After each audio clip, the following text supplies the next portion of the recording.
இன்றைய நாள் 9/1/2026 வெள்ளிக்கிழமை. செய்திகள் வாசிப்பவர் சோபிகா நிஷாந்தன். பானிஷா தமிழின் பிரதான செய்திகள். முதலில் தலைப்புச் செய்திகள். 10 வாள்களுடன் சந்தேக நபர் ஒருவர் காவல்துறையினால் கைது செய்யப்பட்டுள்ளார். இணைய இணைப்புகளை சேர்ப்பதை முற்றிலுமாக நிறுத்த தீர்மானம் கல்வி அமைச்சர் கருணை அமரசூரிய. ஹெரோயின் கைதான நபருக்கு ஆயுள் தண்டனை. 2019-2024 ஆண்டுகளுக்கு இடையில் மீளப்பெறப்பட்ட 65க்கும் மேற்பட்ட வழக்குகள் மீண்டும் தாக்கல். முல்லைத்தீவு சிறுமி உயிரிழப்பு தொடர்பில் தீவிர விசாரணை, சுகாதார அமைச்சர் தெரிவிப்பு. இந்திய மத்திய அரசின் ஒப்பந்தங்களில் பங்கேற்க சீன நிறுவனங்களுக்கு கட்டுப்பாட்டு நீக்கம். லண்டனில் மோசமான வானிலை, திருப்பிவிடப்பட்ட ஏர் இந்தியா விமானங்கள். தொடர்பது விரிவான செய்திகள்.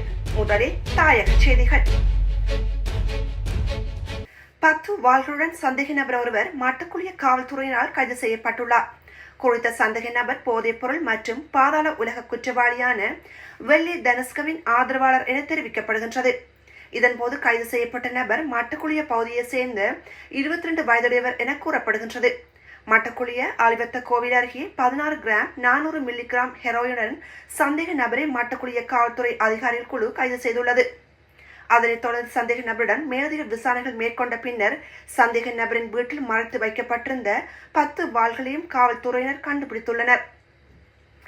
2ஆம் மற்றும் 3ஆம் தவணைகளுக்கான பாடத்திட்டங்களை தயாரிப்பதில் எதிர்வரும் நாட்களில் எந்தவொரு தரத்திலும் இணைய இணைப்புகளை சேர்ப்பதை முற்றிலுமாக நிறுத்த தீர்மானிக்கப்பட்டுள்ளதாக கல்வி அமைச்சர் கருணை அமரசூரிய தெரிவித்தார்.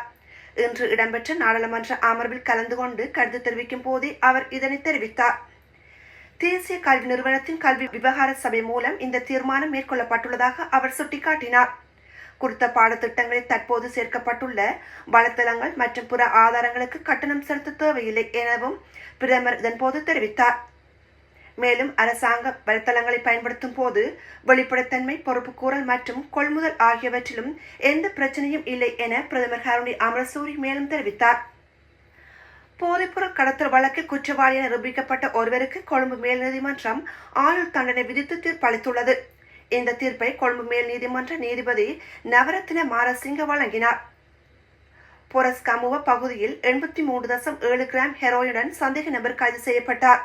போதைப்பொருள் வைத்திருந்தமை மற்றும் கடத்தல் ஆகிய குற்றச்சாட்டுகளின் கீழ் சட்டமா அதிபர் அவருக்கு எதிராக வழக்கு தாக்கல் செய்திருந்தார். முழுமையான விசாரணைகளுக்கு பின்னர் குற்றம் சாட்டப்பட்டவர்களுக்கு எதிராக குற்றச்சாட்டுகள் சந்தேகத்திற்கு இடமின்றி நிரூபிக்கப்பட்டுள்ளதாக நீதிபதி தீர்ப்பளித்துள்ளார். குற்றவாளிக்கு முந்தைய குற்றப்பதிவு இருப்பதும் தெரியவந்தது. இது அரசு தரப்பு நீதிமன்றத்தில் வெளிப்படுத்தியது. எனவே அனைத்து காரணிகளையும் கருத்தில் கொண்டு நீதிபதி குற்றவாளிக்கு ஆயுள் தண்டனை விதித்தார். 2019-2024 ஆண்டுகளுக்கு இடையில் மீளப்பெறப்பட்ட 65க்கும் மேற்பட்ட வழக்குகள் தற்போதைய அரசாங்கத்தால் மீண்டும் தாக்கல் செய்யப்பட்டுள்ளதாக பிரதமர் கருணை அமரசூரி இன்று நாடாளுமன்றத்தில் தெரிவித்தார். நாடாளுமன்ற உறுப்பினர் அஜித் பி பெரோராவின் கேள்விக்கு பதிலளிக்கும் பிரதமர் 2019 முதல் 2024 வரை லஞ்ச ஒழிப்பு ஆணையம் மற்றும் சட்டமா அதிபரால் 102 வழக்குகள் மீளப்பெறப்பட்டுள்ளதாக கூறினார். பல்வேறு காரணங்களுக்காக முந்தைய அரசாங்கங்களின் போது மீளப்பெறப்பட்ட வழக்குகள் அவற்றை மறுபரிசீலனை செய்த பின்னர் மீண்டும் தாக்கல் செய்யப்படும் என்றும் தேசிய மக்கள் சக்தி தனது தேர்தல் பிரசாரத்தில் உறுதியளித்ததாக அவர் இதன்போது சுட்டிக்காட்டினார்.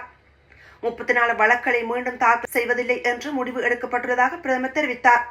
அதே நேரத்தில் மேலும் 3 வழக்குகளை மீண்டும் தாக்கல் செய்வது குறித்து அரசாங்கமே பரிசீலித்து வருவதாக அவர் கூறினார்.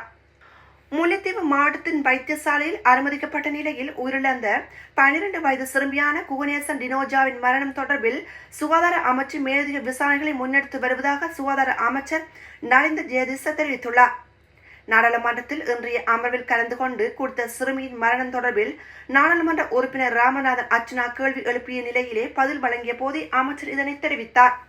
கடந்த மாதம் ஒவ்வாமை காரணமாக சிறுமி முல்லைத்தீவு மாவட்ட வைத்தியசாலையில் அனுமதிக்கப்பட்ட நிலையில் டிசம்பர் 21ஆம் தேதி மரணத்தின் தொடர்பில் தகவல் கிடைத்துள்ளதாக குறிப்பிட்டார்.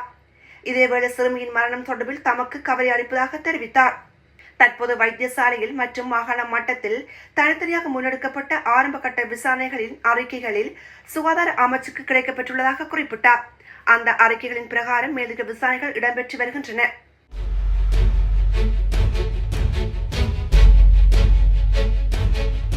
தொடர்புடைய இந்திய செய்திகள்.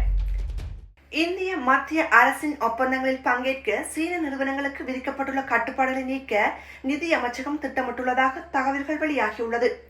இந்திய சீன ராணுவங்களுக்கிடையே கடந்த 2020 கல்வான் பள்ளத்தாக்கில் மோதல் ஏற்பட்டது. இதனை அடுத்து சீன நிறுவனங்களுக்கு பல்வேறு கட்டுப்பாடுகள் விதிக்கப்பட்டன. இதன் ஒரு பகுதியாக அரசு ஒப்பந்தங்களில் பங்கேற்க விரும்பும் சீன நிறுவனங்கள் மத்திய அரசால் அமைக்கப்பட்டிருந்த குழுவிடம் பதிவு செய்து அரசியல் மற்றும் பாதுகாப்பு ரீதியான ஒப்புதல் பெற வேண்டியது கட்டாயமாக்கப்பட்டது. தற்போது எல்லை பதற்றம் தணிந்து சீனாவுடன் தூதரக ரீதியிலான உறவு மேம்பட்டுள்ள நிலையில் வர்த்தக உறவுகளை மீட்டெடுக்க மத்திய அரசு ஆர்வம் காட்டி வருகின்றது.